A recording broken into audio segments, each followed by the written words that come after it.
Paruthippally school +1 വിദ്യാർത്ഥി തൂങ്ങി മരിച്ച സംഭവം കാരണമെന്ത്?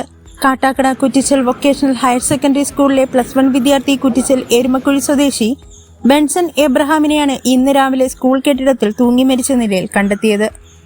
ഇന്നലെ ക്ലാസ്സിൽ അസൈൻമെന്റ് സീൽ ചെയ്യുന്നതിനു വേണ്ടി ടീച്ചറുടെ അടുത്ത് പോയപ്പോൾ സീൽ എടുത്തുകൊണ്ടുവരാൻ ടീച്ചർ ബെൻസൺ എബ്രഹാമിനോട് പറയുകയും വിദ്യാർത്ഥി ഓഫീസിൽ പോയി ക്ലർക്കിനോട് സീൽ ചോദിക്കുകയും ക്ലർക്ക് സാനൽ സീൽ തരാൻ പറ്റില്ല എന്നും പറഞ്ഞതിനെ തുടർന്ന് ഇരുവരും തമ്മിൽ വാക്കുതർക്കമുണ്ടായി.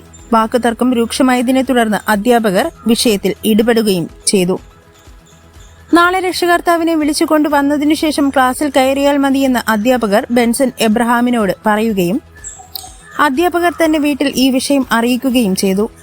വൈകുന്നേരം 5 മണിക്ക് ശേഷം സ്കൂൾ വിട്ട് വീട്ടിലെത്തിയ വിദ്യാർത്ഥിയെ വീട്ടുകാരും ശകാരിച്ചതോടുകൂടി വിഷമത്തിലായ വിദ്യാർത്ഥി സഹപാഠികളെ വിളിച്ച് വിഷമം പറഞ്ഞതിനു ശേഷം വീട്ടിലിരിക്കുകയും രാത്രി 12 മണിയോടുകൂടി പുറത്തേക്ക് ഇറങ്ങുകയും ചെയ്തു. തുടർന്ന് 3 മണിയായിട്ടും വിദ്യാർത്ഥിയെ കാണാതായതിനെ തുടർന്ന് വീട്ടുകാർ സ്റ്റേഷനിൽ വിവരം അറിയിക്കുകയായിരുന്നു. തുടർന്ന് പോലീസും നാട്ടുകാരും ചേർന്ന് നടത്തിയ അന്വേഷണത്തിൽ രാവിലെ 5 മണിയോടെ വിദ്യാർത്ഥിയെ സ്കൂളിൽ തൂങ്ങി മരിച്ച നിലയിൽ കണ്ടെത്തുകയായിരുന്നു. സ്കൂളിൽ മാന്യമായി പഠിക്കുകയും യാതൊരു പ്രശ്നവും ഉണ്ടാക്കാത്ത മാന്യനായ കുട്ടിയാണെന്ന് നാട്ടുകാരും വിദ്യാർത്ഥികളും പറയുന്നു.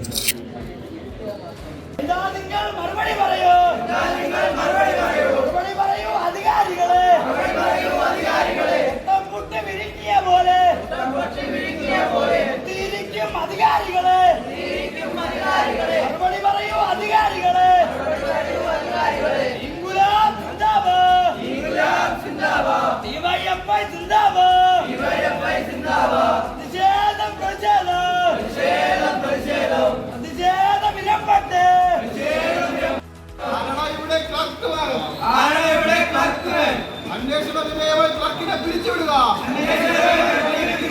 ആരോപണ വിധേയനായ ക്ലർക്കിനെ സസ്പെൻഡ് ചെയ്യുക.